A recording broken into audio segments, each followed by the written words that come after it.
Bismillahirrahmanirrahim. Esselamu Aleyküm değerli izleyenler. Rehber Gündem programıyla bu akşam da karşınızdayız. Yine haftanın öne çıkan konularını, öne çıkan sıcak başlıklarını konuşacağız. Stüdyoda önemli, değerli bir konuğum var. Hüdapar Siyasi İşler Başkanı Sayın Avukat Hüseyin Yılmaz. Hüseyin Bey, yayınımıza hoş geldiniz. Hoş bulduk. Hayırlı yayınlar diliyorum. Teşekkürler. Değerli izleyenler, tabii haftanın öne çıkan başlıklarını konuşacağız dedik. Ne konuşacağız? Kısaca bazı başlıklarla ilgili bilgi vermek isterim. Hüdapar memleket gezileri sürüyor. Son zamanlarda farklı şehirlerde, özellikle de Hüdapar Genel Başkanı Sayın Zekeriya Yapıcıoğlu'nun farklı illerdeki temasları var. Hüdapar'ın memleket gezilerinden yansımalar neler? Onunla ilgili sorularımız olacak Sayın Hüseyin Bey'e. Tabii hukuk konusu, yargı konusu, bağımsız yargı ve hukuk devleti konusunu da konuşacağız. Gündemin öne çıkan başlıklarından biri de bu. Çünkü Anayasa Mahkemesi Başkanı hafta içerisinde konuyla ilgili dikkat çeken açıklamalar yapmıştı. Cezaevlerinde kötü muamele iddiaları da var. Bugün gündeme getirmiştik. Ağrı cezaevinde de Ağrı Patnos Açık Cezaevinde bir mahkumun işkence sonucu öldüğü iddiaları var. Genel olarak bazı cezaevleri bu anlamda gündeme geliyor. Bu konuya dair sorularımızı da Genel Başkan Yardımcısına yönetmiş olacağız. Tabii İstanbul Sözleşmesi'nin fesih meselesi de var. Geçtiğimiz günlerde Danıştay'da 3. duruşma yapılmıştı. Danıştay savcısının dikkat çeken açıklamaları vardı. Savcı mütalasında sadece Cumhurbaşkanı kararnamesi ile iptal edilemez demişti. İstanbul Sözleşmesi için evlilik dışı yaşam, çıplaklık kültürünün yaygınlaştırılması, süresiz nafaka meselesi, genç evlilerin yaşamış olduğu mağduriyetler, iç ve dış gündeme dair daha farklı konu başlıklarıyla bu akşam Türkiye'nin gündemini konuşmaya çalışacağız. Kısaca özetlemeye çalıştığım başlıkları, tabii konu başlıklarımız bu çok. Akşam çok. Tümünü değerlendirmeye çalışacağız inşallah, özetleriz. Kısa değinip geçmeye çalışacağız. Bakalım yani. Şimdi tabii Sayın Başkan, gerek de Genel Başkan Sayın Zekeriya Yapıcıoğlu farklı şehirlerde, farklı illerde, ilçelerde, hatta köylerde halkın sorunlarını dinliyorsunuz. Memleket gezileri, ziyaretleri kapsamında esnafla temaslarınız oluyor. Sivil toplum kuruluşlarıyla hakeza yine öyle. Bu memleket gezilerinin yansımalarına dair tabii izleyicilerimiz de merak ediyor. Hüdapar'a yönelik nasıl bir teveccüh var? Halkın beklentileri neler, talepleri neler? Zaten şu an genel merkez olarak arkadaşlarımız sahada çalışıyorlar. Genel başkanımız daha önce Batı illerine gitmişti. Bu ara Doğu illerini geziyordu. Döndü. Yine birkaç gün sonra yine tekrar gezilere devam edecek. Hı hı. Bu gezilerde bizim gördüğümüz ortak bir şey var. Yani gerek yereldeki, diyelim il bazındaki gezilerde olsun, gerekse de Türkiye bazında diğer illerle ilgili yapılan gezilerde gördüğümüz şu: bir ülkenin temel sorunları var. Geçinememe sorunu, zamlar, yani ekonomik sıkıntılar. Bu hemen her yerde vatandaşın sorunu. Bir diğeri asgari ücretlilerin, emeklilerin geçinememe sorunu. Esnafın kendi sorunu var. Vatandaşın pahalılıktan, zamlardan şikayeti var. Yani nereye giderseniz sorun hemen hemen aynı ve kime dokunuyorsanız da bir nakış işitiyorsunuz. O durum bu minvalde. Hı hı. Yani gidişattan memnun olan yok. Belki birkaç sermaye sahibi bu gidişattan memnundur. Ama bizim temasta bulunduğumuz genelde vatandaşlar olduğu için, yani sermaye sahiplerinden ziyade, büyük sermaye sahiplerinden ziyade halkla temas halindeyiz. Onları dinliyoruz, onlarla görüşüyoruz. Bir diğeri yine aynı şekilde memleketteki maneviyattaki çöküş, ahlaksızlık, yani manevi değerlere yönelik o yapılan saldırılardır ya da kale almama, önemsememe. Bunlar da vatandaş, özellikle dindar halkın sorunlarından bir tanesi. Yani memleketin ne olacak, memleketin hali derken geniş bir çerçevede olaya bakıyoruz. Maddi ve manevi yönden de şu an olumsuz bir tablo var. Ve bu da zaten daha önceki görüşmelerimizde yetkililere gördüğümüz tespiti iletiyoruz. Yani kısacası vatandaşın hali iyi değil, ekonomi kötü ve buna bir çare bulunması lazım. Çare de şudur, diyoruz ki Hüdapar'ın çözüm önerilerine kulak verilmesi lazım. bir parti programını yazmışız 2012'de ve orada halkın içinden biri olarak, halkın da nabzını tutan birileri olarak o parti programa çözüm önerileri sunmuşuz. Ve yine gelişen olaylara karşı da, gelişen durumlara karşı da, sorunlara karşı da yakın dönemdeki çıkan sorunlara karşı da çözüm önerilerimizi hemen her hafta kamuoyuyla paylaşıyoruz. Yani bu noktada hükümetin Hüdapar'a kulak vermesi lazım. Hüdapar'ın çözüm önerilerini dikkate alması lazım. Sayın Başkan, tabii şu da var, kamuoyunun merak ettiği Hüdapar'a yönelik teveccüh, halkla temas halinde olduğunuzu söylüyorsunuz. Halkın Hüdapar'a yaklaşımı nasıl?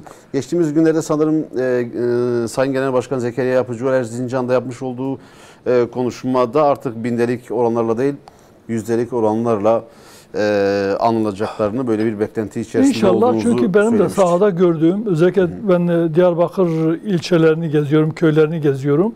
Hem burada vatandaşın sorunları var, bize iletiyorlar. Mesela o vatandaşın o sorunu da unutmayayım ben. Bugün bize bir vatandaş sorununu iletmişti. Yevmiyeyle çalışan, tarlada işçi olarak çalışan bir vatandaşın sorunu vardı. Onu da ben buraya bırakayım, unutmayayım. Şimdi vatandaşın bu noktada görüyoruz. Yani vatandaş şu ana kadar siyasi anlamda tercih ettiği partilere karşı bir artık güven bulanımı yaşıyor. Onlara yönelik artık vazgeçme durumuna gelmiş. İktidar partisi ve muhalefet partileri için de geçerli. Hepsi için geçerli. Için. Hani bölge bazına baktığımızda hem yerelin iktidarı hem genelin iktidarı diyebiliriz. Bu noktada bir uzaklaşma var.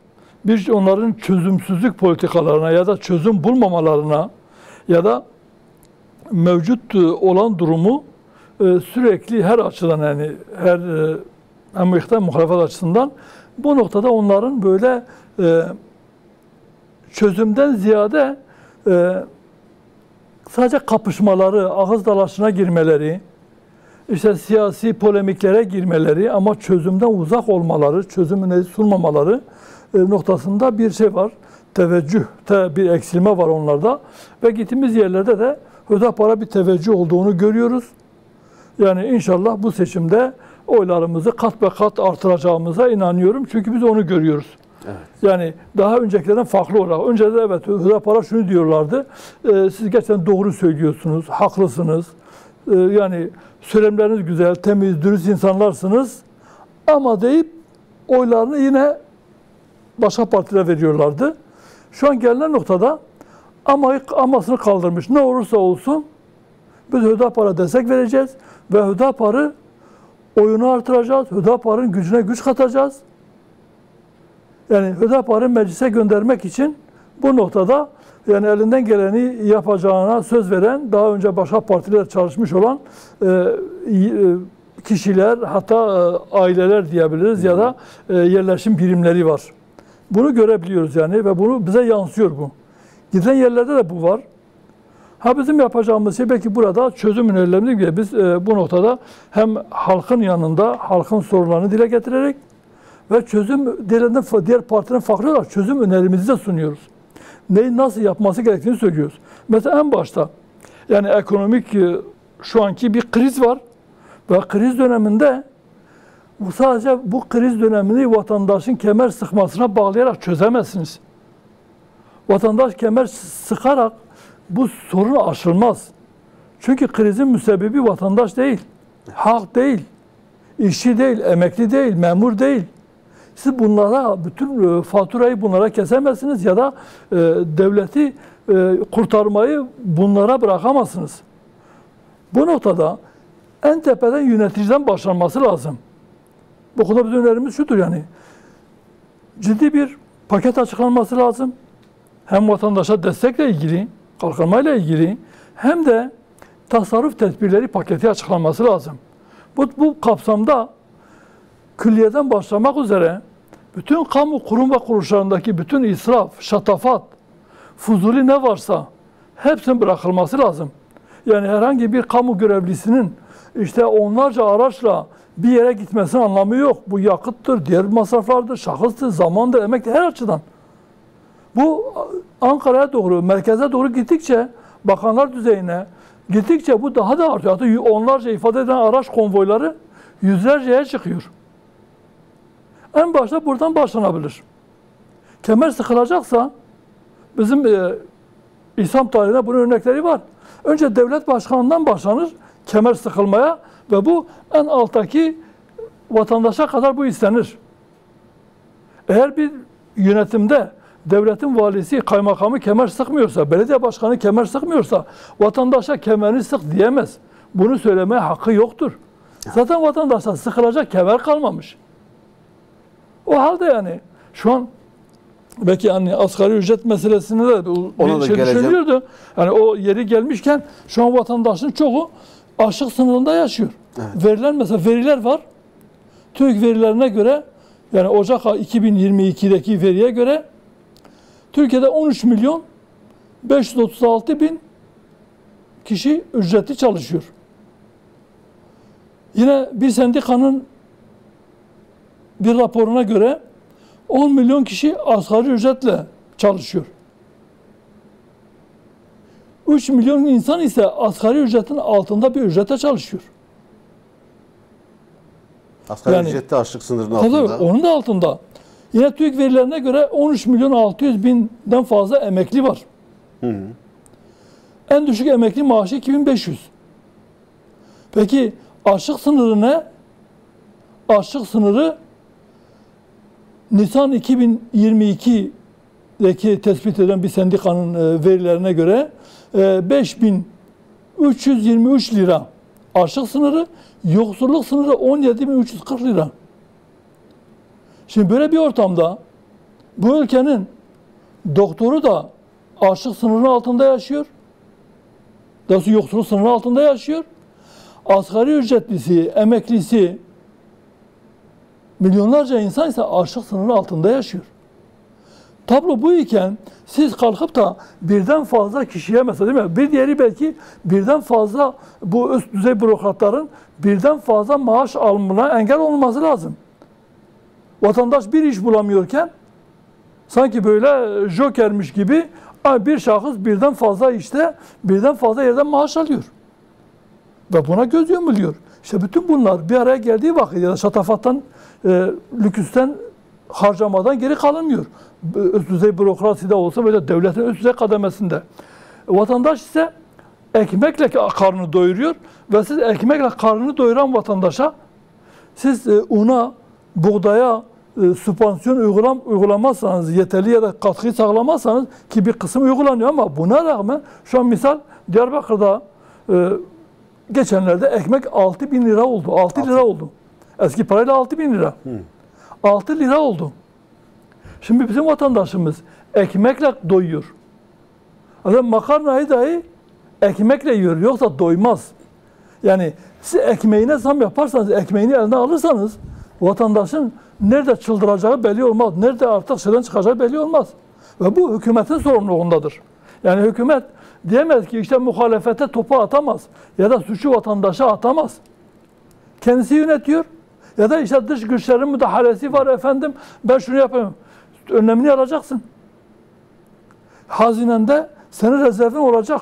Hazinende rezervin yoksa borca dayalı bir ekonomik sistemle eğer sen ekonomiyi borca dayalı olarak bundan aldığın borç parayla idare etmeye çalışıyorsan o zaman zaten yapacak bir şeyin kalmaz.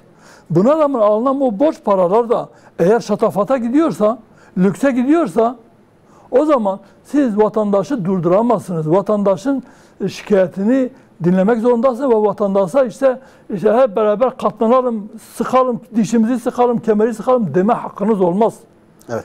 Şimdi siz ekmek örneğini verdiniz. Oradan bir parantez açarak da ben de vatandaşın şeyini unutmayayım. Yerelde yapmış olduğumuz gezilerle ilgili olarak bugün bir vatandaşın bize gönderdiği bir şey. Şu an tarım işçileri var biliyorsunuz. Evet. Tarım işçileri sahada şu an çalışıyorlar. İşte bağ bahçe olsun veyahut da işte bu diğer hasatla ilgili şeylerde olsun. Bu Diyarbakır İl Koordinasyon Kurulu'nun açıklamış olduğu tarım işçileri için ücret var. Bir tutanağı var. Bir fiyat belirlemişler. Günlük yevmiye 170 bin liralık günlük yevmiyedir. Ve vatandaşın bize ilettiği şikayeti diyor ki şu an hiçbir işveren, tarla sahibi bu tarımla uğraşan sermaye sahiplerinin hiçbiri diyor ki bize bu ücreti vermiyor. Günlük verdikleri 120 liradır. 120 lira veriliyor. Bu konuda da ilgililerin, yetkililerin artık üzerine durması lazım. Vatandaşın direkt bize iletmiş olduğu bu sıkıntısını da ben buradan dile getireyim. Eğer biz vatandaşa, işimize sahip çıkmazsak, asgari ücretle çalışana sahip çıkmazsak, yevmiyeciye sahip çıkmazsak, o zaman yani şimdi bu insanların birçoğu da ekonomik olarak durumları iyi olan insanlar. Belki bu işverenler için, bu tarla sahipleri için onlara vereceği 170 lira günlük yevmiye bunlar için hiçbir onların bütçesinden bir şey eksiltmez. Ama bu yevmiyeci olarak çalışan bu vatandaşlar için çok büyük bir paradır bu. Çünkü bütün evinin idaresini, iaşesini, daha doğrusu tekerleğini bununla döndürüyor. Ve eve tok gitmesi lazım ki aynı şekilde gönül rahatlığıyla onun işini yapabilsin ve vatandaşın belki malında, mülkünde gözü de olmasın. Evet. Bu noktada vatandaşın bu şeyi dile getirmiş olalım. Siz tabii birçok şehirde ekmeğe zam uygulanıyor. Son zamanlarda bununla ilgili haberler de yaptık. Biz gündemde ekmek zamları var zaten. Fırıncılar da bu anlamda dertli. Ancak 400 gramlık bir ekmeğin fiyatının 6 liraya çıktığını belirtelim. Bir paket makarnayla Diyarbakır'da bir ekmeğin fiyatı aynı oldu. Devam edelim Sayın Başkan. Tabii Mustazafder'in kapatılmasıyla ilgili yeni bir gelişme var. Evet. Sanırım kapatılma kararı iptal edildi. Şimdi bununla ilgili yeni gelişme ne? Bu karar alındıysa siz yeniden derneği açacak mısınız? Nasıl okuyalım yeni süreci? Evet. Önce buradan bizi sevenlere, Mustazafder'in gönüllülerine ve Mustazafder'le sivil toplum hayatına adım atan ve sivil toplumla tanışan bütün sevenlerimize müjdemizi verelim. Evet. Mustazafder'in FETÖ kumpasıyla kapatılmıştı biliyorsunuz. Kapatılma kararını yapmış olduğumuz başvuru üzerine kabul edildi ve fesih kararı iptal edildi. Şu an Mustazafder yasal olarak artık varlığını devam ettirecek ve bu kararın zaten dernek müdürlüğüne iletilecek. Karar kesinleşti. Kesinleşmesini bekliyorduk bunu paylaşmak için. Şu an genel merkez için yer arıyoruz. Eski yönetimimizi toplayacağız ve eski yönetimle birlikte yeniden Mustazafder Genel Merkezi'ni kuracağız. İstişaremizi yapacağız. Şu an yer arıyoruz. Yerimizi bulduğumuzda tabelamızı atacağız ve basını çağırıp bir basın açıklaması, basın toplantısıyla biz bunu tüm Türkiye kamuoyuna duyuracağız. Fakat öncelikle bu önceliği Rehber TV'ye ve Rehber TV izleyicilerine vermek istedim.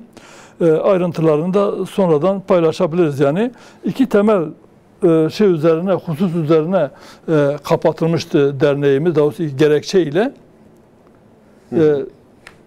Yani birincisi Mustazafder'in Hizbullah'ın devamı olduğu iddiası vardı. Bir diğeri de Mustazafder'in illegal suçlara, işlere bulaştığı yönünde ki o süreci takip edenler ya da bilenler bilir. 2008 yılının başında bir operasyon yapıldı. Derneğe yönelik Konya merkezli 50 üyemiz gözaltına alındı. Üyemiz olmayan bir 4 kişi de vardı. Adli bir suça bulaşmış, iştirak etmiş olan bu 4 şahıs dernek üyelerimizin yakınları ve akrabalarıydı. Onlar üzerinden bir itirafçı ve polis muhbiri olan baş harflerini vermekle yetinelim. Yani E.O. isimli bir şahıs bu diğer 4 kişiyi bu adli suça itiyor. Tabii bütün baştan sona polisin kontrolünde bu yapılıyor. FETÖ'cü polislerin kontrolünde yapılan bir çalışma. Ve bunlar üzerinden bu sefer akrabalık bağı üzerinden de derneğe sirayet ettirilmek istendi. Derneğin de bununla ilgili olduğu şeklinde bir iftirada bulundu. Bir kumpas kuruldu. Bize bu noktada bir dava açılmıştı, kapatma davası. Kapatma davası daha devam ederken, daha doğrusu kapatma davası daha da deliller toplama aşamasındayken savcı değiştirildi, heyet değiştirildi ve o değişmeyle birlikte daha deliller toplanmadan, mesela deliller derken mesela Konya DGM'de, Adana DGM'de görülen bu davanın neticesi, ceza davasının neticesi beklenmesi gerekiyordu. Ceza alıp almayacakları yönünde. Ve neticesi beklenmeden burada dosya bitirildi. Hemen alelacele mustasavlar kapatıldı 2010 yılının sonunda. Yargıda süreciyle beraber 2011'in sonu, yani 2012'nin başına kadar bu süreç devam etti.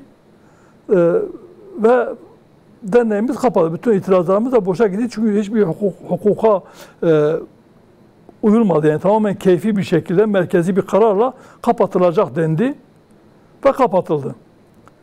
İşte AİHM'e başvuruda bulunmuştu avukatlarımız. Yapılan başvuru neticesinde AİHM kapatılma davasını yanlış ve hak ihlali olduğunu, çünkü delillerin daha toplanmadığını, bir kumpas olduğunu, keyfi bir kararla bunu kapatıldığını AİHM tescilledi bunu. Tabii bu süreç içerisinde 10 yıl önceki bir süreçten bahsediyoruz. Evet, evet. 10 yıllık bir süreç, yani diyor adalet kör topal işliyor ama nihayet 10 yıl sonra bu noktaya gelebildik. Türkiye'de biraz alışığız bu durumda. Yani işte Türkiye'de öyle, maalesef öyle. Ve bu arada Konya merkezli o dava da devam etti. Derken o Yargıtay'da da o dosya ceza verildi bazılarına. Sonra itiraz edildi. Yargıtay'a gitti. Yargıtay'dan bozuldu. Geldi. Bir git gel sırasında netice itibariyle bütün dernek üyelerimiz bu suçlamalardan, yani Hizbullah bağlantısından dolayı örgütsel herhangi bir bağını olmadığı, illegal bir çalışma olmadığını, tamamen legal anlamda çalıştıkları ispatlandı. O FETÖ'cülerin kumpası boşa çıktı ve hepsi beraat ettiler oradan. Beraat ettiler ve diğer olayın da adli bir olay olduğu, polisin de bu işin içinde olduğu ortaya çıktı. Dosya ayrıldı bundan. Farklı bir mecrada o dosya devam etti, bitirildi. Ve dernekle bağlantılı olan dosyada da tamamen bütün üyelerimiz beraat ettiği için işte bu iki sebeple başvuruda bulunduk. Hem AİHM kararı hem Türkiye'deki dernekle ilgili davanın da beraatle sonuçlanması, bütün üyelerin beraat etmesi neticesinde biz bunu yeniden yargılamaya başvurusuna bulunduk ve bu gerekçelerle mahkemede haklı buldu gerekçelerimizi. O kumpasın bunun bir kumpas olduğu ortaya çıktı. Yani kumpas çöktü. FETÖ'cülerin bize kurmuş olduğu bir kumpas. Polis ve yargı ayağıyla birlikte tabii, bu kumpas kurulmuştu. Yani yargı ve kolluğun birlikte bir paslaşmasıydı, bir kumpasıydı. Çöktü o ve şu an Muslavder kaldığı yerden faaliyeten devam edecek. Evet. Dolayısıyla artık bundan böyle hiç kimse işte Hizbullah'la bağlantısı olduğu için kapatılan Muslavder'in devamı olan Hüdapar diyemeyecek. Evet. Biz biraz espri yapalım. Evet. Diğerinin ağzına biber süreceğiz. Evet. Hemen mahkeme verip tazminat davası açarız ona göre. Evet. Şimdi Sayın Başkan tabii yargıdaki bu durumu konuşuyorken geçtiğimiz günlerde Anayasa Mahkemesi Başkanı Zühtü Arslan'ın da yapmış olduğu bazı açıklamalar vardı. Zühtü Arslan'ın açıklamaları vardı. Şöyle diyordu: bağımsız ve tarafsız yargının olmadığı yerde hukuk devleti de yoktur. Tabii bununla birlikte adalete dair vurguları da olmuştu. Adalet devletin, hukuk da adaletin temelidir demişti Zühtü Arslan. Önce yargı bağımsızlığı ve hukuk ilkesiyle, devletin hukuk ilkesiyle ilgili değerlendirmenizi alalım. Sonra da Anayasa Mahkemesi de tıpkı iktidar gibi, tıpkı muhalefet partileri gibi adalet vurgusu yaptı. Adaleti de biraz konuşmakta fayda var. Tabii kısa kısa geçersek diğer başlıklarını da aktaracağım. Şimdi devletin temeli adalettir. Devletin birinci vazifesi adaleti ikame etmektir. Vatandaşlar arasında adaleti gözetmektir. Yani bu adaleti gözetme için devlet hem kendisinin vatandaşla olan ilişkilerinde adaleti gözetmek zorundadır. Hem de vatandaşların birbiriyle olan ilişkilerinde de adaleti gözetmek zorunda. Aralarında adil bir şekilde hüküm vermek ve yönetmek zorundadır. Evet. Bu devletin asli görevidir. Adalet devleti olabilmesi için. Ki ideal olan da devletin adalet devleti olmasıdır. Adalet toplumunu oluşturmasıdır. Maalesef bu ideale, yani günümüzde hiçbir devlet o noktada bunu sağlayamıyor ve devlet genelde kendisini koruyan bir mekanizmaya dönüşüyor. Hukuk devleti, bunun için mesela anayasalarında hukuk devleti ilkesi konmuş. Devletler de kendi içerisinde vatandaşla olan ilişkilerinde hem devlet güç otoritesini kullanırken hem de vatandaşla olan ilişkisinde de farklı devlet tiplemeleri ortaya çıkıyor. Mesela hukuk devleti, kanun devleti ya da şahıs devleti, diktatörlükler, farklı nitelemeler yapılabiliyor. Şimdi kanun devletinde yasa ne diyorsa odur. İktidar bir kanun çıkarır. O kanun ne diyorsa yoruma açık değildir. Aynen uygulanması lazım. Hukuk devletinde ise sadece kanun değil, kanunların da içinde olduğu örf ve adettir, toplum yapısıdır, toplumun genel ilkeleridir, inanç yapısıdır. Daha geniş bir çerçevede ya da anayasadan tutun da anayasa, yasalar, yönetmelikler hepsi mevzuat olarak değerlendiriliyor. Mevzuatın tümü artı toplumun değerleri de göz önüne bulundurarak orada bir hukuk devleti oluşturmaya çalışılır. Yani hukukun temel ilkelerine uyulur ve yasanın da üzerindedir bu. Yasalar da hukuka göre, hukuku temellere göre yorumlanır. Bireysel ya da iktidarın isteğine göre değil. Ve bunun temelinde de, yani bu hukuk devleti olmanın temelinde de yani keyfiliğin olmaması yatar. Keyfilik yoktur. Hiçbir iktidar kendi keyfine göre kanun çıkartıp da ben işte bunu böyle uygulayacağım, böyle anlayacaksınız diyemez. Hukuk devletin temel ilkesi. Maalesef Türkiye'de kuruluştan bugüne hukuk devletine ulaşamadı. Adalet devletine yaklaşamadı bile. Adalet toplumuna yaklaşamadı bile. Kısmi bazı dönemlerde evet hukuka biraz uyuldu ama fakat genel itibariyle iktidarlar güç devşirince, güçlenince kendilerinin artık sürekli iktidarın devamı için yasaları da kendine göre yontmaya başlıyor. Hukuku da kendi lehine kullanmaya başlıyor. Bu hukuku kural ve kaideyle ya da devlet gücünü, erkini muhaliflerini sindirme, muhaliflerini yok etme, kendisi gibi düşünmeyenlere baskı uygulama aracına dönüştürüyor. Ve düşman belediye devlet adına hele eğer iktidar devlete teslim olmuşsa bu çok daha kötüdür. Çünkü kutsal devlet anlayışına sahip olan devlet yapılarında ki Türkiye'de onlardan bir tanesidir. Türkiye'deki genel inanışa göre devlet kutsaldır. Devletin bekası için her şey yapılır. Yani Osmanlı'da da bu öyle olduğu için kardeşin kardeşi öldürmesine, beşikteki bebeğin öldürülmesine dahi fetva verilmiş. Bu devletin kutsallığı ve devamı adına. İşte böyle bir yapıda eğer iktidar da devlete teslim olmuşsa o zaman devlet kendinin beka sorunu olduğunu ileri sürerek hukuku birçok normu, kuralı ya da insan haklarını, özgürlükleri rafa kaldırabiliyor. Ya da düşman bellediklerini, kendisi için tehdit ve tehlike olarak gördüklerini ne karşı hukukun dışına çıkarak her türlü muamele yapabiliyor.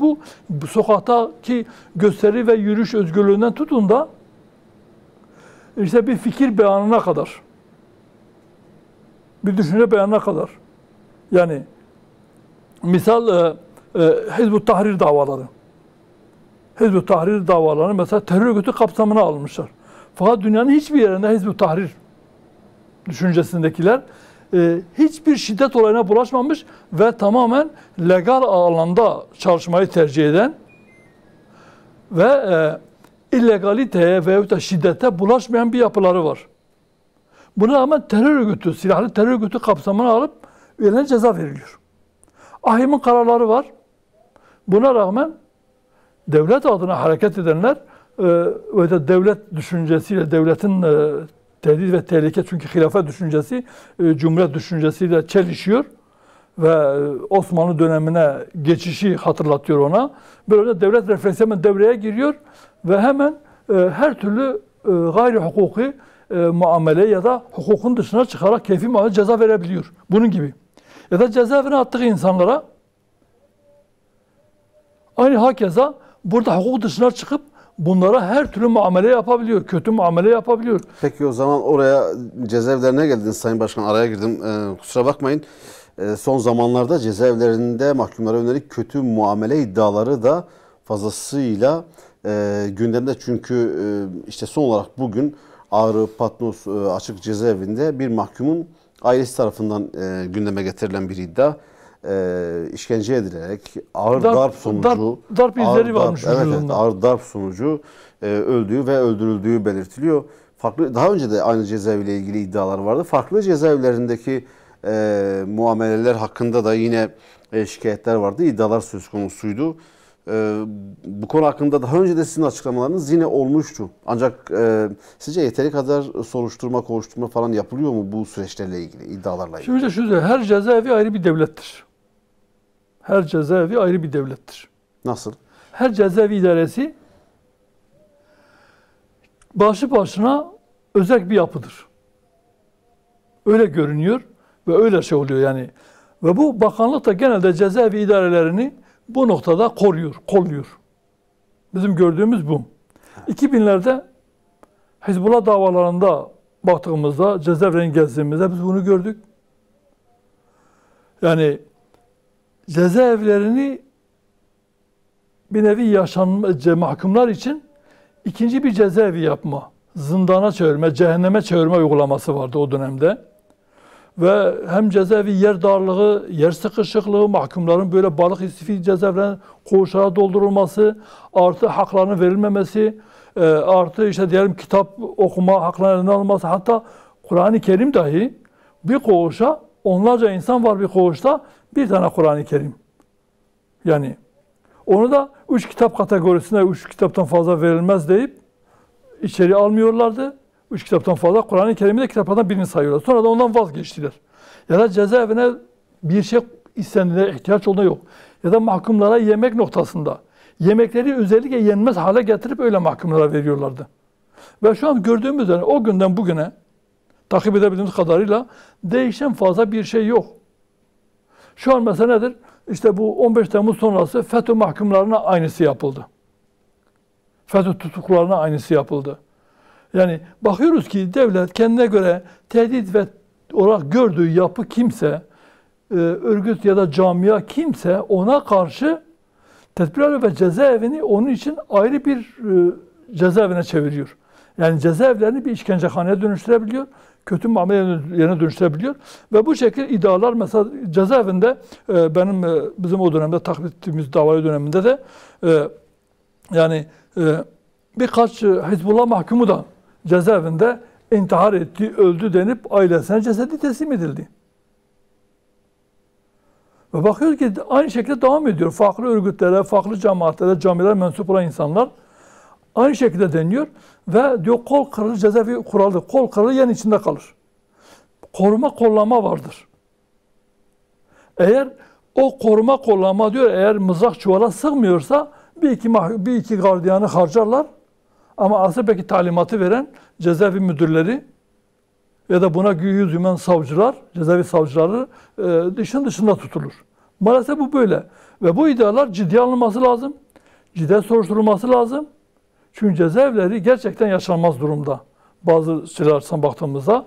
Yani cezaevlerini mahkumun ıslah yeri değil cezaevi. Normalde mevzuata göre cezaevleri mahkumlar için bir ıslah makamıdır. Evet. Bir mekanı olması lazımken, ıslah mekanı olması lazımken maalesef öyle değil.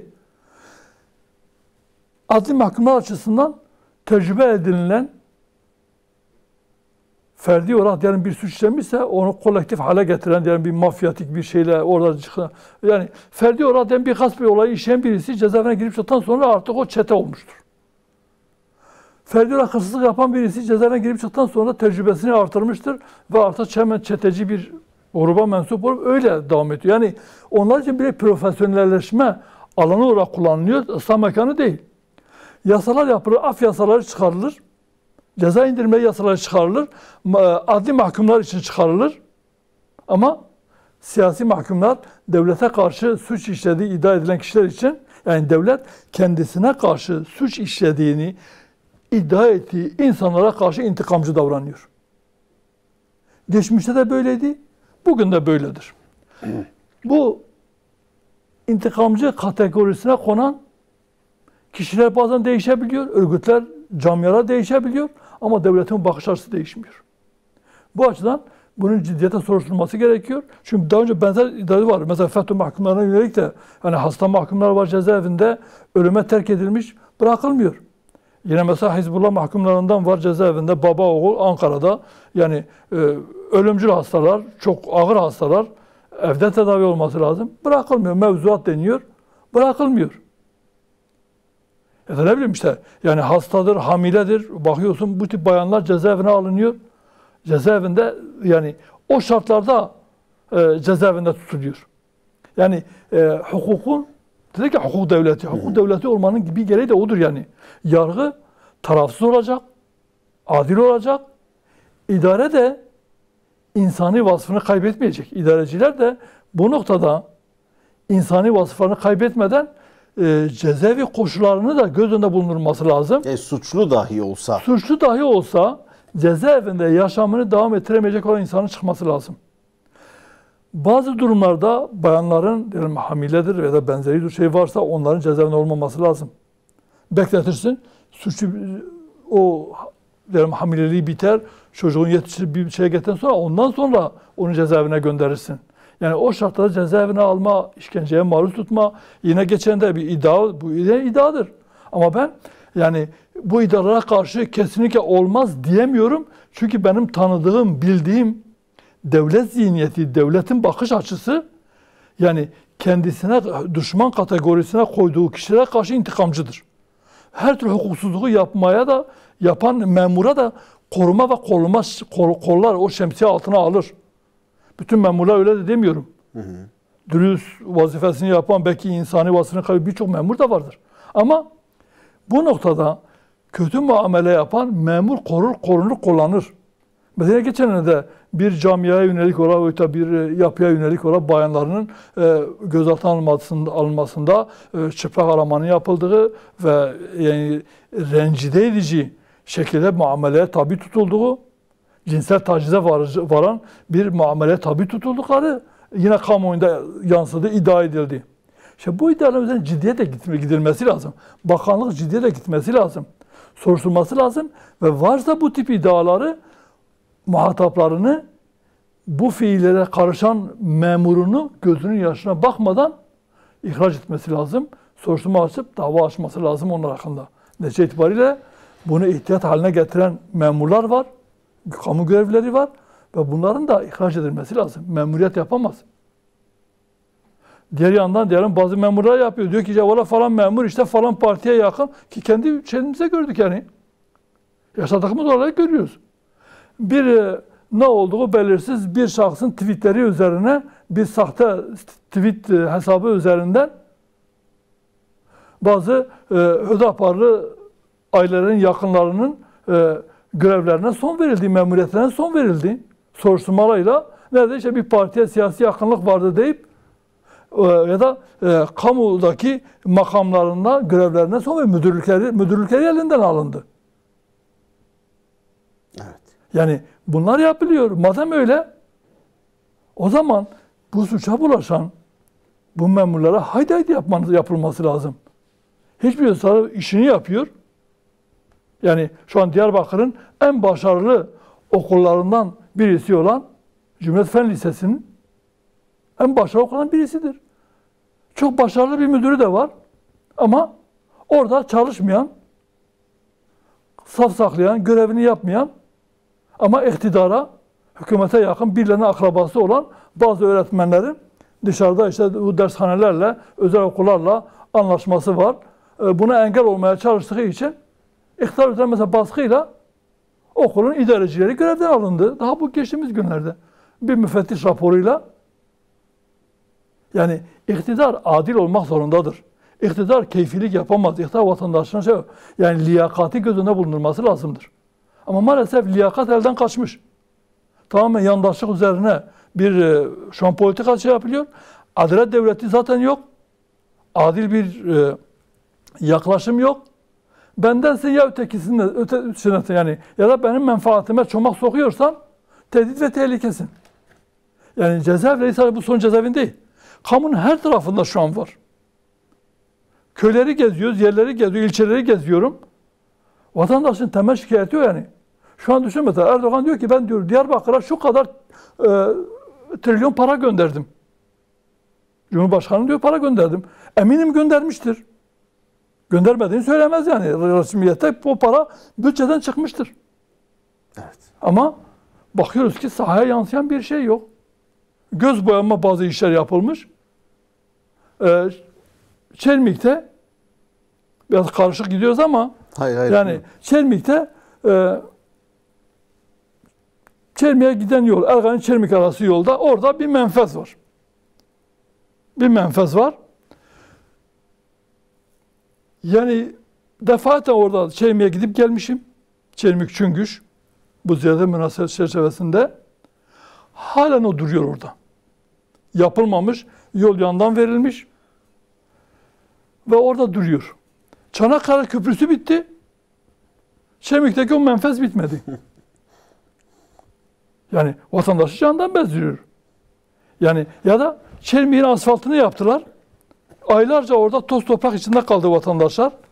O zemin dolgusunu yaptılar. Sulayıp her gün sulanıp oranın o ağır araçlarla şey olması lazım. Sıkıştırma yapılması lazımdı. Yapılmadı. Toz toprak. En son bazı şikayetler üzerine işte ilçe başkanımızın da işte bu konuda girişimleri üzerine kaymakamlık ve halkın şikayeti derken bir getirip şerbet döktüler oraya. Şerbetin üzerine de birkaç kamyon mucur döküldü. Al sana asfalt yol. Normalde sıcak asfalt olması gereken yani Çüngüş, Çelmik hatta Siverek'e de oradan gidiliyor Ergani üzerinden. Ergani 4 tane ilçenin yolu ve ne oldu? Bir yağmur yağınca orası çöktü. Çukura oluşmaya başladı. Şimdiden daha bir senesi de olmadı. 3-5 ay oldu. Şimdi de yamalamaya başladılar. O para geliyor. Nereye gidiyor? Kime gidiyor? Vatandaş bunu görüyor. Eğer para birilerine gidiyorsa, birilerinin cebine aktarılıyorsa ve denetim yapılmıyorsa bu yine yani hesabını bunu iktidar verecek bunun. Çünkü ondan soruluyor. Peki. Kimse demez ki işte falan şey bunu yaptı. Otomatik oradan yani o yüzden ciddi bir denetleme olması lazım. Liyakat olması lazım. Ama bütün mevki makamlara bakıyoruz ki nerede böyle yani işini yolumu bulayım diyen insanlar şu an hepsi bir yerlere gelmiş ve oradan şey yapıyor. Ya da yani şimdi vatandaşa gidiyoruz, vatandaşın şikayetlerini söylüyoruz. Vatandaş diyor ki yani değişen bir şey olmadı diyor. Daha önce HDP belediyeleri diyor yandaşlık yapıyordu. Diyor bize diyordu mesela köy için hizmet istediğimizde yol benzeri ya da şey istediğimizde diyor bize diyordu işte bize oy vermediniz. Kime oy verdiyseniz gidin oraya onlar size yapsın. Şu an diyor Kayyum Belediyesi var gidiyoruz. Aynı şeyi diyor bir daha onlar söylüyor. Kime oy verdiyseniz ona gidin. Yani bu A partisinin B partisinin belediyesi mi? Bu halkın belediyesidir. Oraya belediye başkanı olan şahıs. Halkın belediye başkanı olması lazım. O şehrin belediye başkanı, o ilçenin belediye başkanı olması lazım. Halka hizmet götürmesi lazım. Yandaşlık yapmaması lazım. Değişen bir şey yok. Hala mesela geziyorum hayvanlarıyla birlikte bazı köylere gidiyoruz. Köylerin söylediği şikayeti. Diyor biz hayvanlarımızla aynı yerden su içiyoruz. Suyumuzu temin ediyoruz. Ya da kendi gözlerimizde görüyoruz. Kanalizasyonları sokaklarda kanalizasyonlar açıktan akıyor. Ama o kadar para geldi Diyarbakır'a. Peki bu para nereye gitti? Kime gitti? Bunun da hesabının sorulması lazım. Vatandaş bunu görüyor. Ve bunun için dedik ya vatandaşa Hüdapar'a artık onları gördüğü için yani Hüdapar'ın dürüst siyasetine, dürüst yönetimine, Hüdapar'ın bu noktadaki adil duruşuna artık onların ihtiyacı var. Bazen diyor yani memleketin Hüdapar'a ihtiyacı var. Gerçekten. Evet. Bu şehirlerimiz sahipsiz kalmış. Ülke sahipsiz kalmış. Keyfi uygulamalar almış başını gidiyor. O yüzden adil bir yönetime ihtiyaç var. İnşallah sizin için de gelecek seçim döneminde en hayırlısı, en iyisi olur diyoruz. Tabii önceki konulara da döndük, geri döndük, geldik. Yani şimdi tabii süremin de ilk bölümünün sonlarına doğru geliyorum ama İstanbul Sözleşmesi'ne girmek istiyorum. İstanbul Sözleşmesi'nin feshi bir daha gündemde. Savcı 3. duruşmada savcının mütalası oldukça dikkat çekiciydi. Geçtiğimiz günlerde 14 Haziran gününde dava 3. duruşması görüldü. Tabii savcı çekilme kararının iptal edilmesini istiyor. İstanbul Sözleşmesi'nde çekilme kararının iptal edilmesini istiyor. Sadece Cumhurbaşkanı kararnamesiyle İstanbul Sözleşmesi feshedilemez diyor. Bu açıklama tabii bu mütalaa feminist çevreleri oldukça memnun ediyor. Ne olacak bu konuyla ilgili ileriki süreçte neler yaşanacak? Tabii bir de Aile Bakanı Derya Yanık'ın, Aile Sosyal Politikalar Bakanı Derya Yanık'ın yapmış olduğu açıklamalar var. Endişeliymiş. Onun da bu yöndeki ifadeleri var. Bir 5 dakikam, 4-5 dakikam var ilk bölüm için. Şimdi İstanbul Sözleşmesi yoğun baskılar gelince Cumhurbaşkanı iptal ediyorum dedi, iptal etti. Evet. Fakat sadece iptalle yetinildi. Yani bunu işte meclis kararı alındığı için, mecliste onayladığı için bir daha meclisin bunu kaldırması lazım. Prosedür, yani farklı şey söyleniyor. O ayrı mesele. O hukuki bir tartışmadır. Yani bu noktada iki tarafa da çekebilirseniz, nereye çekerseniz. Cumhurbaşkanı devleti temsilen bunu kabul etmiştir. Dolayısıyla kaldırmıştır da deyip atabilirsiniz. Buradaki sıkıntı şu, bakış açısı. Aile Bakanı'nın buradaki bakış açısı önemli.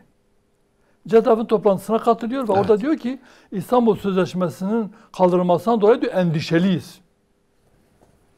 Biz de kademcilerin Aile Bakanı olmasından endişeliyiz.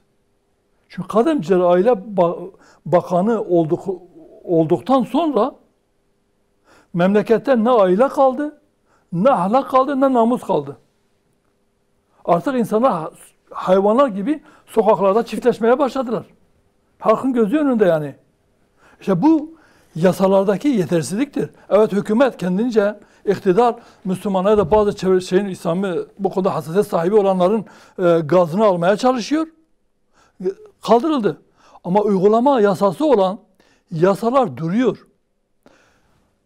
6284 sayılı yasa duruyor.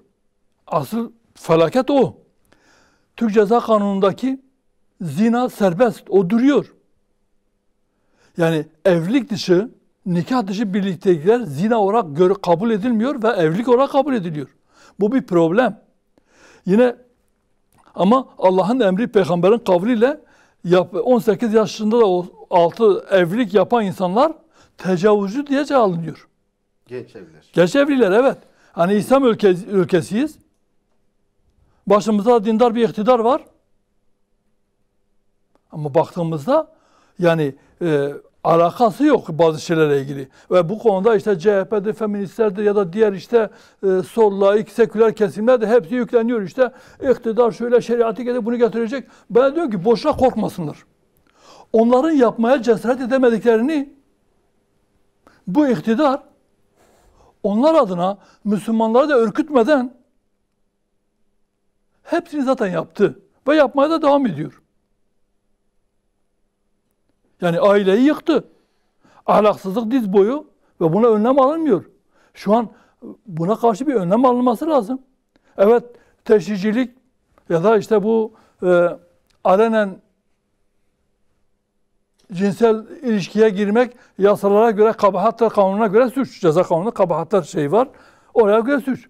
6 aydan 1 yıla kadar cezası var. Ama siz zinayı suç yapmazsan, ağır bir ceza bağlamazsan zinanın önünü alamazsınız. Nesil emniyeti gider. Siz yine eğer bu noktada işte bu teşhirciliktir, benzeri şeylerin önünü alamazsanız, çünkü artık sokağa çıkamaz hale geliyorsunuz. Kafanız önünüze yürümek zorunda kalıyorsunuz.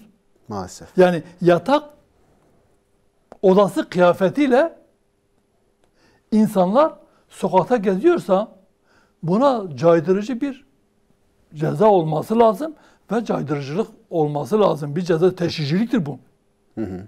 Yani ben bir başkasının mahrem yerlerini görmek zorunda değilim. Bu benim özgürlüğümdür. Ben dindar birisiyim, görmek zorunda değilim. Ama ona diyor ki bu bizim özgürlüğümüz, sana göstermek zorundayız ve bakacaksın. Yani bir Müslüman olarak, gerçi bunları söylemeye insan hayal ediyor ama fakat maalesef durumumuz bu. Ve biz bunu bu noktada işte iktidarın önce maneviyat, önce ahlak eğer diyorsa, dindar bir nesil yetişecekse Evet. o zaman buna dikkat etmesi lazım. İstanbul Sözleşmesi'ni kaldırmak yetmiyor. Ki 62. zaten şu an görüyor ki yasalarla belki tekrar işte bu Danıştay belki tekrar diyecek ki İstanbul Sözleşmesi var. İstanbul Sözleşmesi sadece bir sembolik bir de şeyi vardı.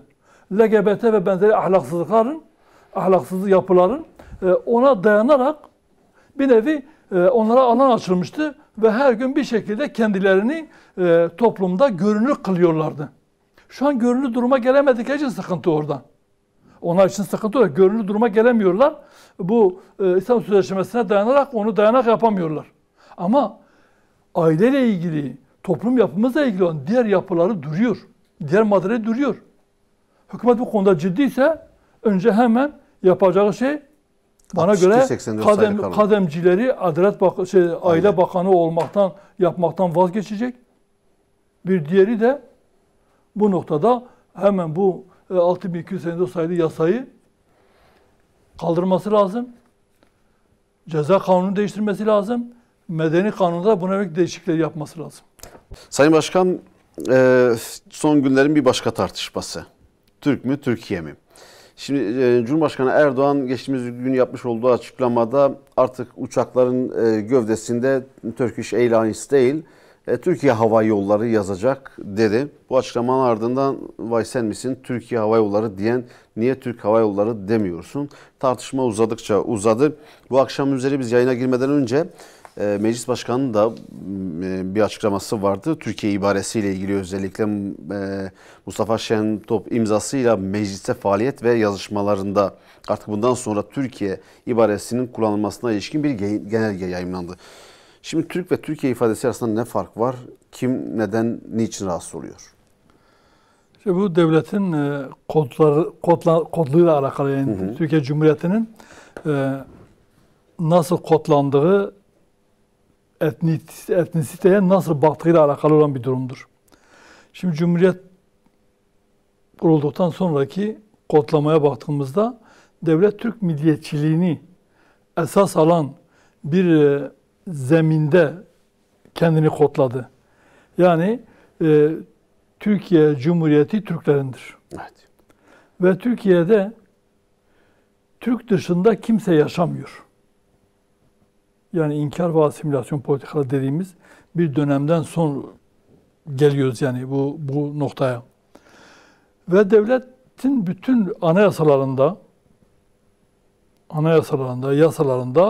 kendini buna göre konumladı.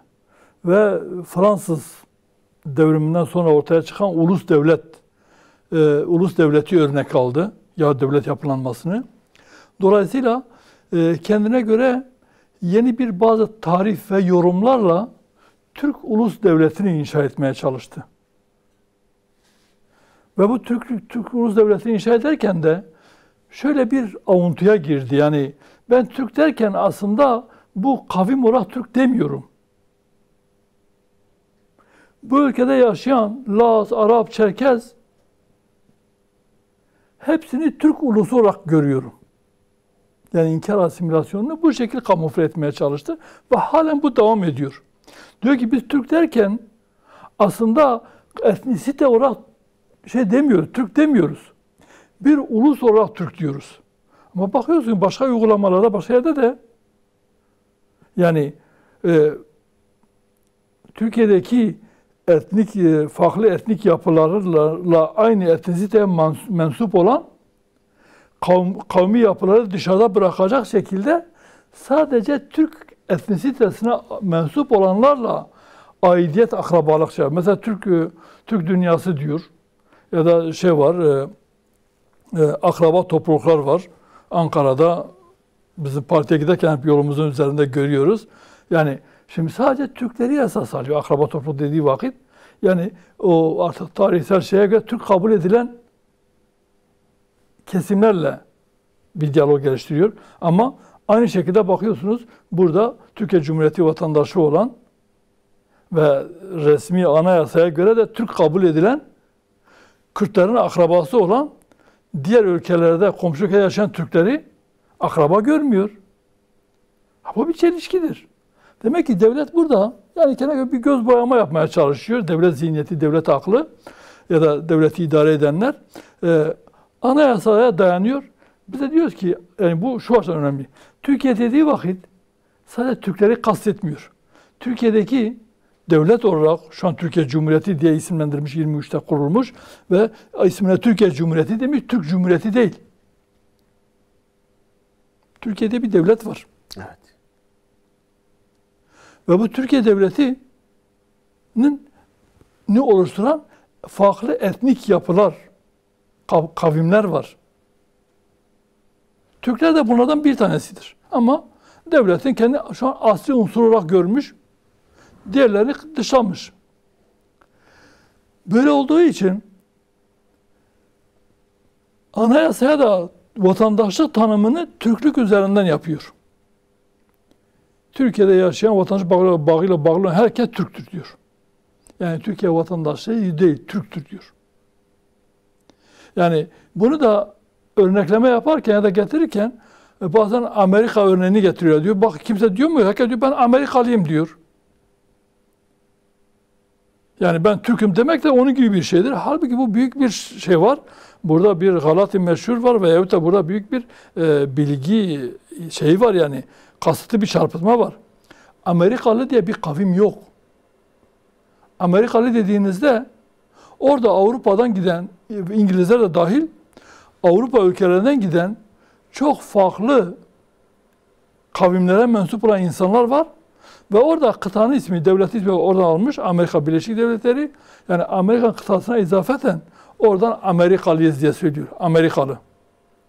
Ya da komşularımıza baktığımızda İranlıyım dediği vakit bu Farslar anlaşılmaz. Devletin diyelim gücü şu an yönetimi ve şeyi her ne kadar Farslarda olsa da Fars ve Azerilerdedir. Fars ve Azerilerdir. Ama bu o manaya gelmiyor. Sen İranlı dediğin vakit Azeri, Fars, Beluci, Arap, Kürt hepsi işin içine giriyor.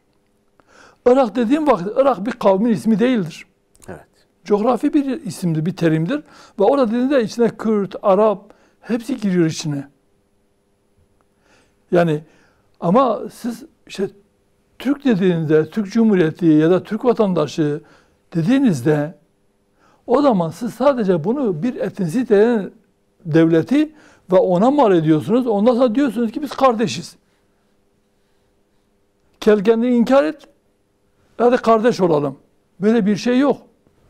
Ben kendimi inkar etmeden kardeş olmak istiyorum. Eşit vatandaş olmak istiyorum. Misal. Bunu kabullenmiyor. İşte bundan dolayı Türkiye ibaresine aşırı bir tepki gösterdiler. Aşırı bir tepki gösterdiler. Erdoğan'ın ilk yorumu belki doğru olan bir yorumdu. Doğru olan bir yorumdu. Sonradan Ömer Çelik tevil etti ama yorumu. sonradan bunu bu milliyetçi kesimlerin baskısından dolayı Türk Hava Yolları diye geçti. Şu an hava yollarına baktığımızda da farklı ülkelerin farklı şeyleri var. İsimleri var. Kimisi devletin ismine izafeten söylüyor. Mesela işte diyor Azerbaycan Hava Yolları. Azeri Hava Yolları demiyor. Evet. Ya da Rus Hava Yolları demiyor. Rusya Hava Yolları'dır misal. Yani ya da Avrupa ülkeleri hakeza yani. Dolayısıyla burada bazısı da diyelim kendi bir etnisiteye yani şey yapabiliyor yani. Ama genel itibariyle devlet ismine mesela Birleşik Arap Emirlikleri diyor. Emirlik Hava Yolları'dır. Ya da işte Suudi Arabistan Hava Yolları'dır. Yani Arap Hava Yolları demiyor. Etnisite vurgusu yok. Yok yani ki coğrafi ya da ülke ismiyle yapılıyor. Peki. Doğru olan belki Erdoğan'ın yaptığıydı ve bu milliyetçi bakış açısıdır. Bize göre bunun ortadan kalkması lazım. Bu şunu da gösterdi ki Türkiye'de halen etnisiteyi din kabul eden, kendi inancı gibi gören, etnik kavmi aidiyetini hatta inancın da önünde gören bazı kesimler var. Bu noktada samimi dindar olan insanları, Türk kardeşlerimizi istisna ediyorum ama baktığımızda devletin yanlış politikalarıyla, yönlendirmesiyle, eğitim sistemiyle ya da politikacıların bu noktadaki yanlış yönlendirmesiyle kavmini din edilmiş olan bir topluluk şu an türemiş durumda ve bunları nasıl eğiteceğiz, nasıl bu noktada İslam'ın emrini bunlara söyleyeceğiz.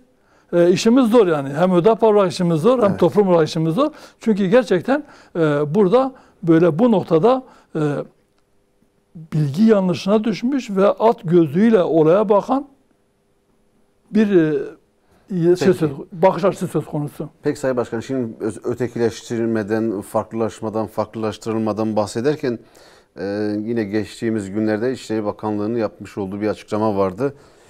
Mültecilere yönelik, özellikle de mülteciler özelinde Suriyelilere yönelik. Çünkü daha fazla mevcut Suriyelilere ait. Nasıl bir karar alındı? Mahallelerde ikamet edilecek yabancı oranı %25'ten %20'ye düşürüldü. 1200 mahalle için bu karar alındı. Bir de geçtiğimiz Ramazan bayramında olduğu gibi Kurban Bayramı'nda da Suriye'ye gidecek olanların geri dönüşü artık engellenecek. Yani izinli olarak Suriyeliler kendi ülkelerine, topraklarına gidemeyecekler. Gidenler de geri alınmayacaklar. Bu yeni kararları nasıl değerlendiriyorsunuz? İçişleri Bakanlığı'nın Bu aldığı. da bir mahalle baskısı sonucu belki hükümetin almış olduğu bir karardır. Çünkü bu noktada yoğun bir kampanya yürütüldü. Yani hani Almanya'daki ya da Avrupa'daki yabancı düşmanlığı gibi, mülteci düşmanlığı gibi, ben bunun bir mülteci düşmanlığı çerçevesine ele alınması gerektiğini düşünüyorum. Dolayısıyla Türkiye'de de küpürtüldü ve bilinçli olarak sosyal medya üzerinden de Türkiye'deki her olumsuz, doğrusu her adi olayda, her olumsuzlukta işin içinde bir yabancı mülteci kimliği aranmaya çalışıldı. Yani bir mahallede hırsızlık oluyorsa illa işte Suriyeliler yapmıştır. Bir kavga olayı varsa Suriyeli yapmıştır. Ya da işte vatandaş şey yapıyor. Şimdi parası vardır, zengindi, imkanı vardır. Ya da gelmiş burada iş kurmuş. Parası var, iş kurmuştur. Almanya'dan, diyelim İngiltere'den ya da işte başka bir Avrupa ülkesinden gelip burada iş kuran bir yabancı kimse demiyor sen niye geldin burada iş kurdun. Hatta devlet teşvik ediyor. Diyor gel şu kadar para ver. İşte burada gayrimenkul al. Ben seni diyor sana vatandaşlık vereceğim. Teşvik ediyor. Döviz getirene, para getirene. Para getirmiştir, döviz getirmiştir. Burada iş yapıyordur. Yani ekonomiye katkıda bulunuyordur. Parası da vardır. Diyor ki sen şu mahallede oturamazsın. Şu semtte oturamazsın. Ya da işte şu arabaya binemezsin. Biz işte diyelim gece konuda yaşarken sen lüks evde yaşıyorsun. Parası varken sen niye bunu başkasına söylemiyorsun? Suriyeli olmayan birine niye bunu söylemiyorsun, söyleyemiyorsun? Yani buna sorgulanması lazım ama yönlendirilmiş bir yabancı düşmanlığı var. Herkese değil. Sadece İslam coğrafyasından gelenlere yönelik olarak yapılan bir düşmanlıktır. Birincisi, Suriye'nin bu hale gelmesinde iktidarın da rolü ve parmağı vardır. İktidar oradaki o grupları silahlandırmamış olsaydı, onları Esad'a karşı ya da yönetime karşı silahlandırmasaydı, taraf tutmasaydı, şu an Rusya ve Ukrayna arasındaki meselede olduğu gibi tarafsız kalsaydı, şu an belki Suriye meselesini Türkiye tarafsız arabuluculukla belki çözmüştü, belki bu kadar insan da buraya gelmemiş olacaktı. Birincisi Amerika'nın gazına gelip, dolduruşuna gelip, BOP eş başkanlığı şu bu diyerekten artık siz Orta Doğu'nun jandarması siz olacaksınız. Hatta Davutoğlu onu söylüyordu yani. Bundan sonra Orta Doğu'da artık biz oyun üzerinde oyun kurulan değil, oyun kuran ülke olacağız diyordu başbakanken. Ve Emevi Camisi'nde namaz kılacaktık. Yeni Osmanlı modelleri konuşuluyordu. Evet. Yani dış politikada ona emaneti oradan zaten gelmişti. Şimdi böyle bir durumda oradaki insan buraya gelmesinin sorumluluğu bir Türkiye'de. Türkiye mecbur buna ev sahipliği yapmak zorunda. Oradaki o ortamı sağlamak zorunda. Yani bunu yaparken bu mülteci düşmanlığı ya da bir şey meselesini Evet, hükümet kendi tedbir almaya çalışıyor. Bu mahalle baskısıyla işte mahallelerde sayısının şu kadar %20'nin üzerinde artık Suriyeli olmayacak. Daha önce %25'ti. Şu an %20'ye düşürdü onu bir mahallede ve bu %20'ye düşünce şu an 1200 mahallede bundan sonra artık Suriyelilere ev verilmeyecek. Suriyeliler gidip orada ikamet edemeyecek. Şartları zorlaştırıyor. Suça bulaşanı hemen geri gönderiyor. İşte akraba ziyaretine gideni, yani sınırın hemen karşı tarafındaki köyde, yani belki yürüyerek işte gideceği, Yani Şam'a gitmiyor en nihayetinde. gitmiyor yani. 1 kilometre 2 kilometre öte tarafına geçecek sınırın. O tarafa gittin geri gelemezsin. Artık bu mahalle baskısının etkisiyle onları uzak tutmaya çalışıyor. Yetmedi, şimdi orada bu sefer tampon bölge, yine oradaki şu anki Suriye, belki Türkiye'nin sınır ötesi harekatla ya da Suriye'ye girmesiyle ilgili hani o şeyler konuşuyor. Buna bağlantılı düşünmek lazım. Yani Türkiye'nin olası bir şeyde bir tampon bölge oluşturmayı düşünüyor. Bu tampon bölgeyi nerede oluşturuyor? Sınırı öte 30 kilometre öte tarafına oluşturacak. Türkiye sınırı boyunca. Bir kısmını zaten şu an Rusya'dan, daha önce Rusya'nın denetiminde olan yerleri YPG'den bir nevi anlaşmayla Rusya onlara şey yaptı, YPG çekilin dedi, çekildiler oradan. Tek kurşun bile sıkmadan Afrin'den PKK, YPG'ler çekildi oradan. Yani bunu tabii şey yapıyorlar. İşte devlet tamamı girdi de, tam devlet girmesi yanlış. Bir sınır ötesi yani operasyon yapılmaz bu noktada, yani devletin başka bir ülkenin içine girmesi, orayı işte toprağına şey yapması doğru bir şey değil. Komşu ilişkisine de uymaz ama yani oradan işte diyor ya, sıcak takip, terörle mücadeleye bazı yetkiler zamanında almış ya da uluslararası bazı yetkiler vardır, haklar vardır. Onu kullanarak diyor ki ben bunu yapacağım. Ve o tampon bölgeye şu an orada hem Araplar var hem Kürtler var. Türkiye diyor ki ben 1 milyon insanı oraya göndereceğim. Zaten şu an 500 binden fazla insan zaten getirilmiş, orada kalıcı yerleşime tabi tutulmuş. Orada biriket evler yapacak, kalıcı hale getirecek. Yani zaten bizim belki Hüdapar endişemiz de oydu yani. Hüdapar'ın açıklamasında da, partimizin açıklamasında o var.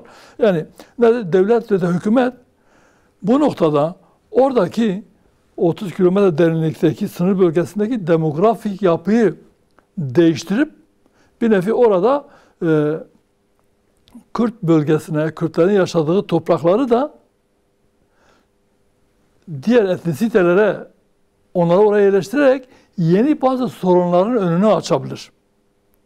O endişe var ki görülen de yani o demografiyle oynama var. Oynamaya çalışıyor. Hakim olduğu yerlerde oynamaya çalışıyor.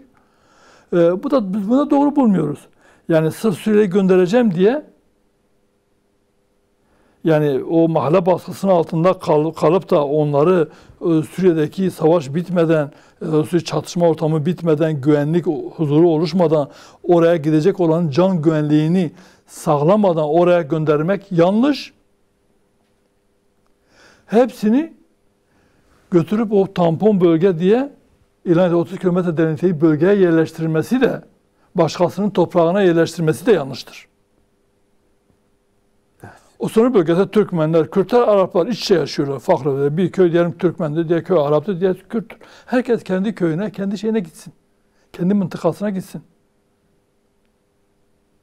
Yani bu noktada dikkat edilmesi lazım. Peki o zaman süremin de sonuna doğru geliyorum Sayın Başkan. Biraz da iş gündemine çıkan başlığı asgari yani ücret. mülteciler de insandır. Onların da yaşama hakkı var. Onların da özgürlükleri var. Onlara can güvenliği sağlanması lazım. Ve can güvenliği sağlamak Türkiye'nin bu olayda dahili olduğu için Türkiye'nin sorumluluğundadır. Avrupa Birliği'nin vereceği fon bunlara bağlı olup olsun ya da olmasın. Mahalle baskısına kalmadan bu insana sahip çıkmak zorundadır. Peki, dün akşam Türk İş Başkanı Ergün Ataray, Cumhurbaşkanı Erdoğan'la bir görüşme yaptı. AK Parti Genel Merkezi'nde gündemde asgari ücret vardı. Malumuz hayat pahalılığı, zamlar zaten almış başını gidiyor. Hemen her gün farklı kalemlerde zamlar yapılıyor.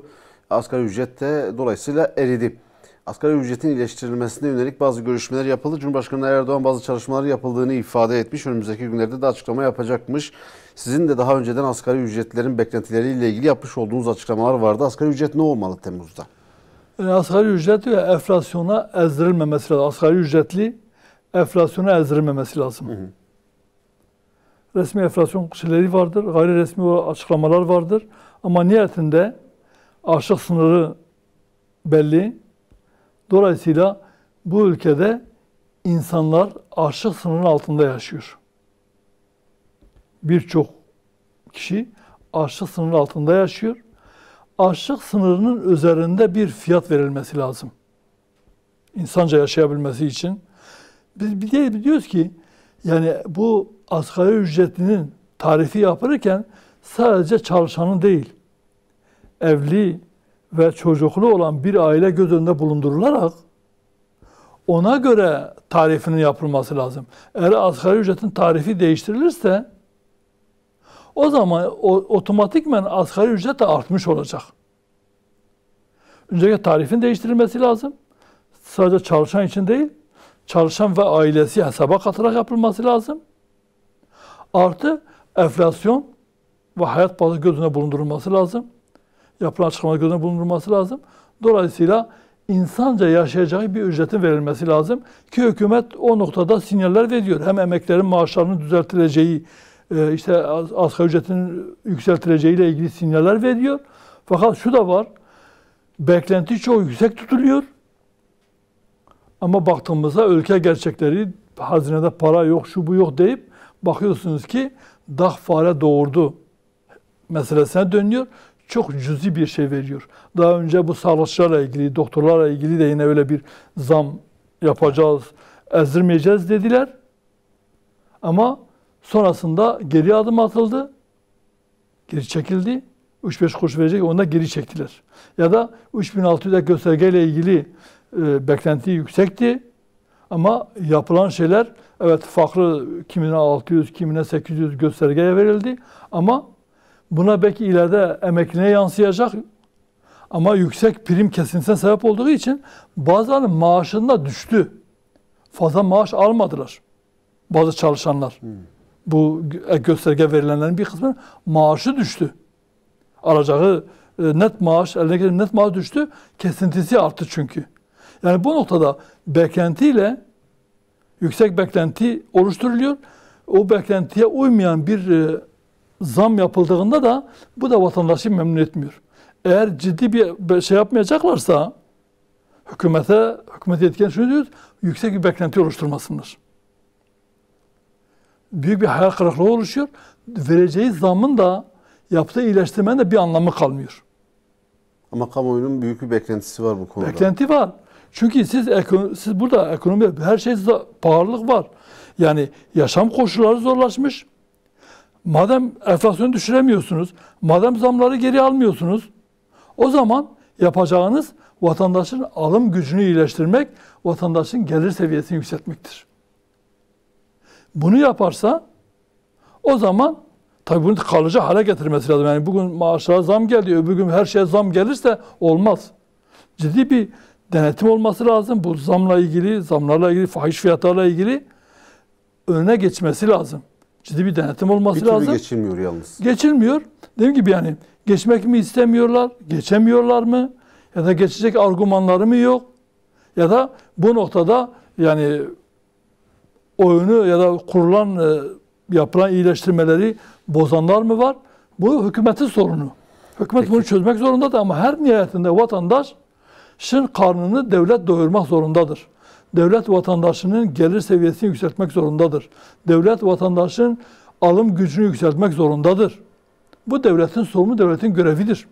Hükümetin, iktidarın görevidir. Başta söyledik yani. Bunu yapamıyorsan o zaman sen kendi şatafatından, kendi lüksünden, kendi şeyinden vazgeçeceksin. Vatandaşın nasıl yaşıyorsa vatandaş gibi yaşa ki vatandaş takdir etsin. Desin ola baştaki insan da benim gibi yaşıyor. Benim idareciyim, benim valim, kaymakamım, belediye başkanım ya da işte bölge müdürüm benim gibi yaşıyor. Ben de ne yapayım? O zaman hep beraber kemeri sıkalım. Yani ekonomik eğer sıkıntı varsa sıkacaksa hep beraber sıkacağız. O yüzden yani dediğim gibi birileri Nasrettin Hoca'nın hikayesindeki gibi birileri kepçeyle götürürken vatandaşa da damlalıkla vermek olmaz.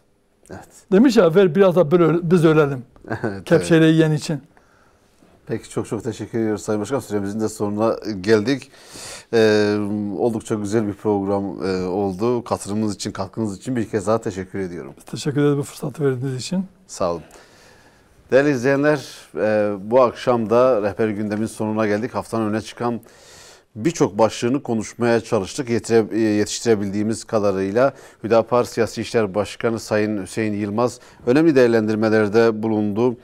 Sorularımızı cevapladı. Önümüzdeki hafta farklı bir konuk ve konu başlıklarıyla tekrar karşınızda olmak umuduyla. Allah'a emanet olun.